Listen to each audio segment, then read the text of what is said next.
Bonjour à tous. Dans cette vidéo, nous allons voir l'essentiel pour comprendre ce qu'est un ion. Pour comprendre simplement ce qu'est un ion, nous allons considérer que c'est un atome modifié. Alors comme nous allons beaucoup parler aussi des atomes dans cette vidéo, je vous conseille vivement d'aller voir la vidéo qui traite de la structure des atomes, si ce n'est pas encore déjà fait. Donc nous allons prendre comme point de départ un atome. L'atome est constitué donc de son noyau avec des protons positifs, ici en rouge, des neutrons en bleu, et d'un nuage électronique où on trouve les électrons qui tournent autour du noyau. Ce noyau, enfin cet atome est globalement neutre, c'est-à-dire qu'il comporte autant de protons que d'électrons.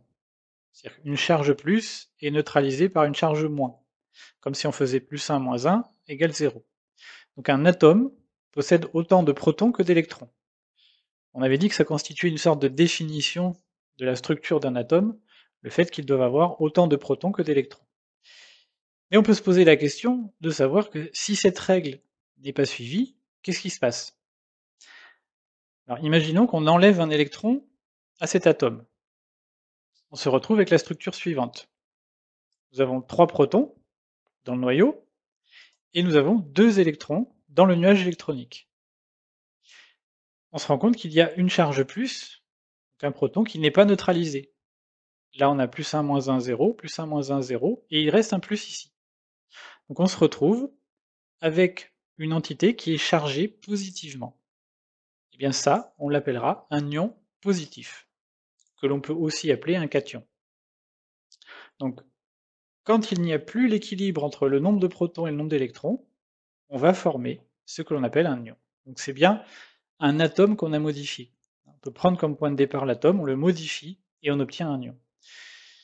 Ici, on a enlevé un électron, on peut faire l'inverse, c'est-à-dire qu'on peut ajouter, par exemple, 2 électrons. On va avoir la structure suivante, c'est-à-dire 3 protons dans le noyau, et cette fois-ci 5 électrons dans le nuage électronique autour. Là, nous avons 2 charges négatives qui ne sont pas neutralisées. On aura ce qu'on appelle un ion négatif, autrement appelé un anion. La différence fondamentale entre un ion et un atome revient donc au déséquilibre qu'on va trouver entre les charges positives et négatives dans l'ion, alors que dans l'atome, les charges électriques sont équilibrées. Petite remarque pour la suite, bien comprendre que quand on enlève un électron, on enlève une charge négative, donc l'ensemble devient positif. Donc quand on enlève des électrons, on obtient un ion positif. Quand on ajoute des électrons, on ajoute des charges négatives, donc on obtient un ion négatif. Un moyen mnémotechnique, c'est de se dire que quand on enlève un électron, c'est-à-dire quand on soustrait, on fait moins, on obtient quelque chose de positif, et quand on ajoute des électrons, on fait plus, on obtient quelque chose de négatif. Voilà. C'est un petit moyen mnémotechnique pour se rappeler de ce que l'on obtient comme type d'ion. De la même manière que les atomes ont des noms, les ions vont aussi avoir des noms, et comme pour les atomes, leur nom va dépendre de leur nombre de protons. On va voir ça sur 3 exemples. Premier exemple, nous prenons cet ion, qui est composé de 3 protons, en rouge ici. Il a bien 5 électrons, donc il n'y a pas le même nombre de protons que d'électrons, c'est donc bien un ion.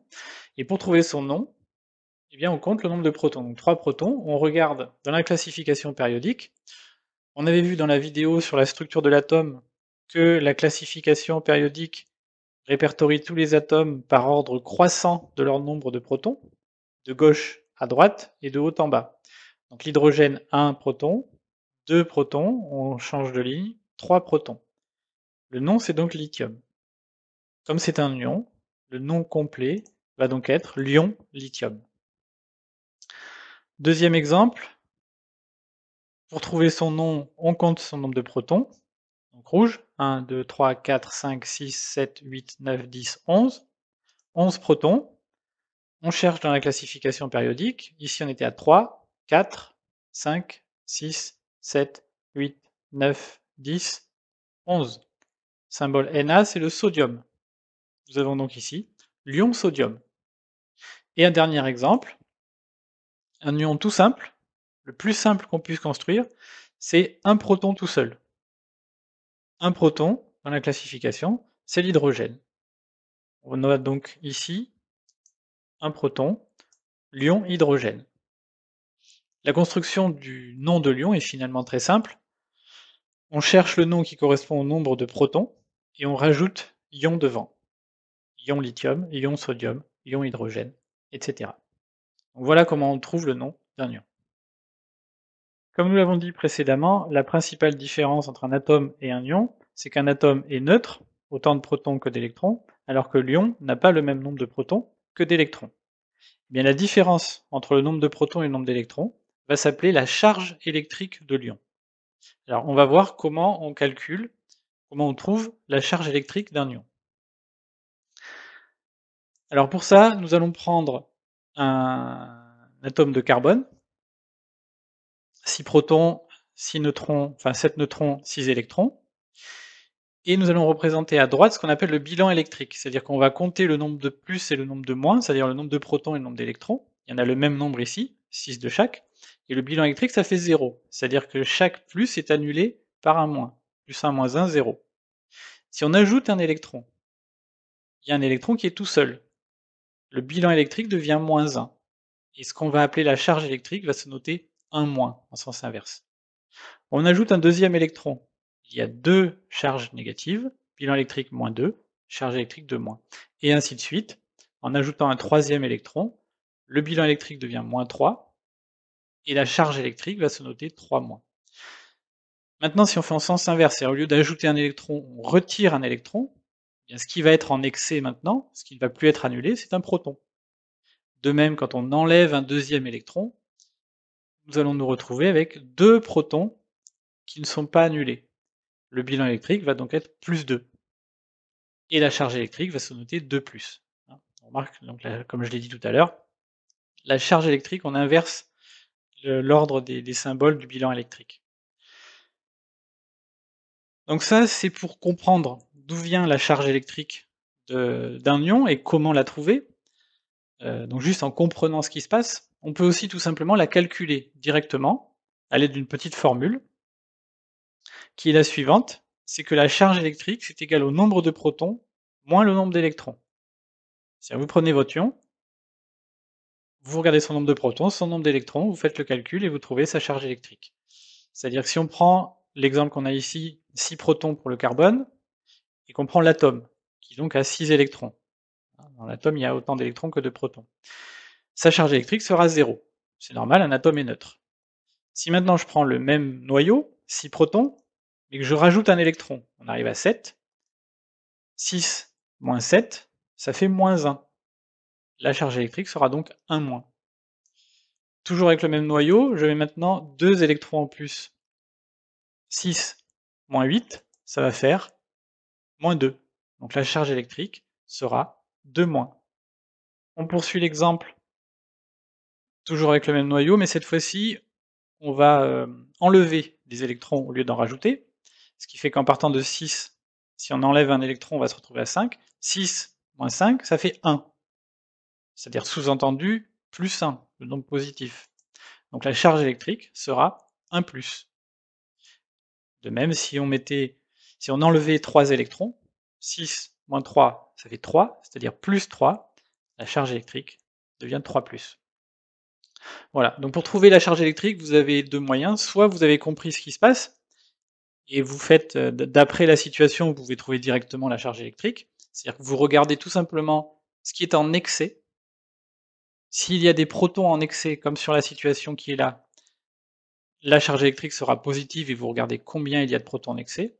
Si jamais ce sont des électrons en excès, vous regardez combien il y en a, et ce sera une charge électrique, mais cette fois-ci négative. Ou alors, vous faites le calcul qui est là, c'est-à-dire nombre de protons moins nombre d'électrons. La connaissance de la charge électrique va nous permettre d'écrire la formule chimique d'un ion. Parce qu'effectivement, nous savons écrire le symbole chimique d'un atome, mais pour un ion, il y a une information supplémentaire, c'est qu'il a une charge électrique. Il va falloir que ça figure sur son symbole chimique. Donc on va voir comment on écrit cela. On reprend l'exemple de tout à l'heure, c'est-à-dire un noyau avec 3 protons et 5 électrons qui tournent autour. On a donc bien un ion. Et on va voir comment on va écrire sa formule chimique. Première étape, il faut écrire le symbole chimique de l'atome qui correspond au nombre de protons. Donc ici, nous avons 3 protons.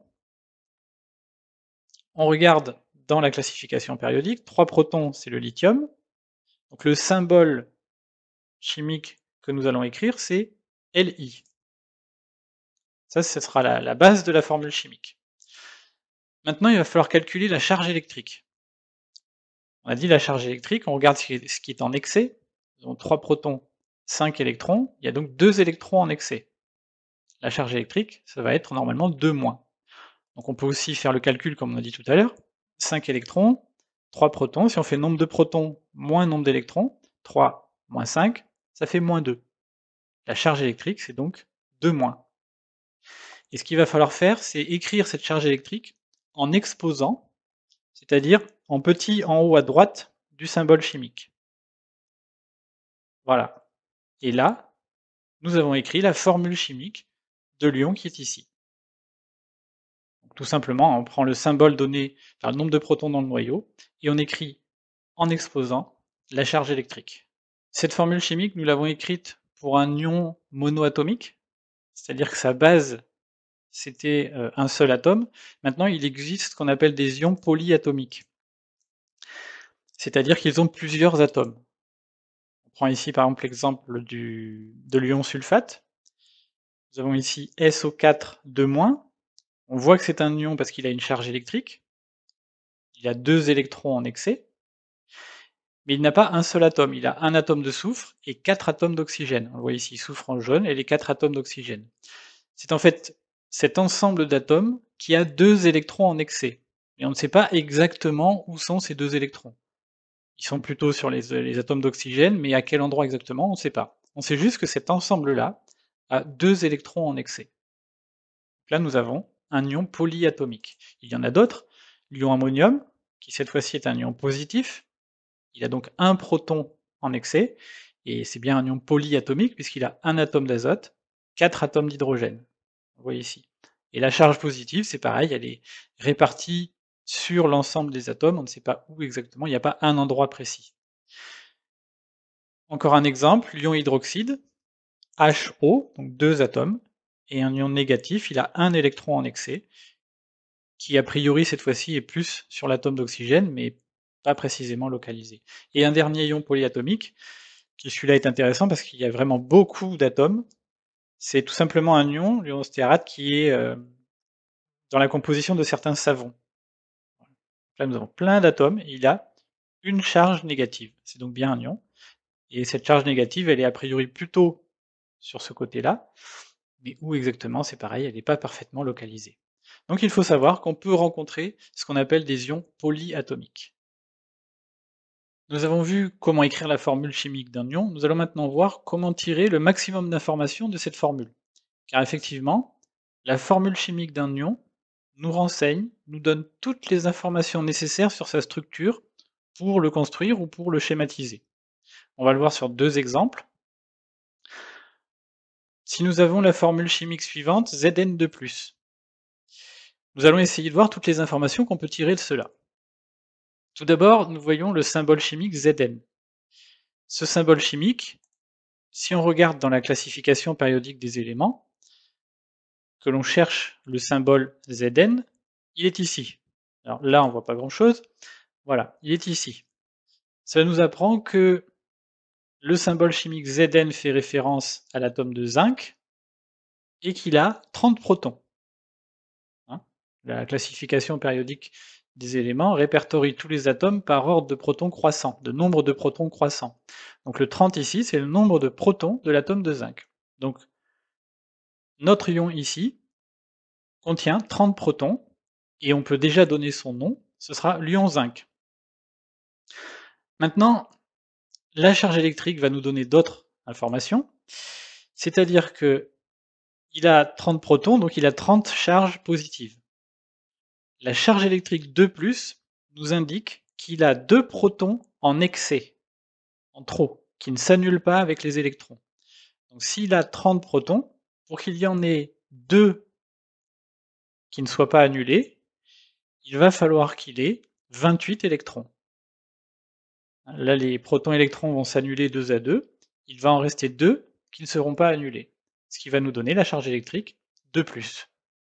Et là, nous avons toutes les informations nécessaires sur l'ion zinc.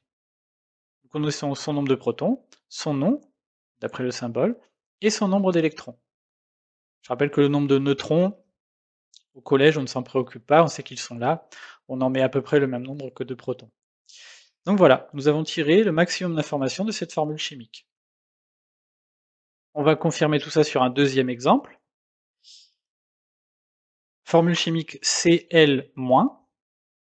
Alors de la même manière, nous avons le symbole chimique Cl, on regarde dans la classification périodique à quoi il correspond, alors il faut chercher Cl, parce que là c'est pas par ordre alphabétique, Cl il est ici, c'est l'ion chlore. Enfin, c'est l'atome de chlore qui a 17 protons.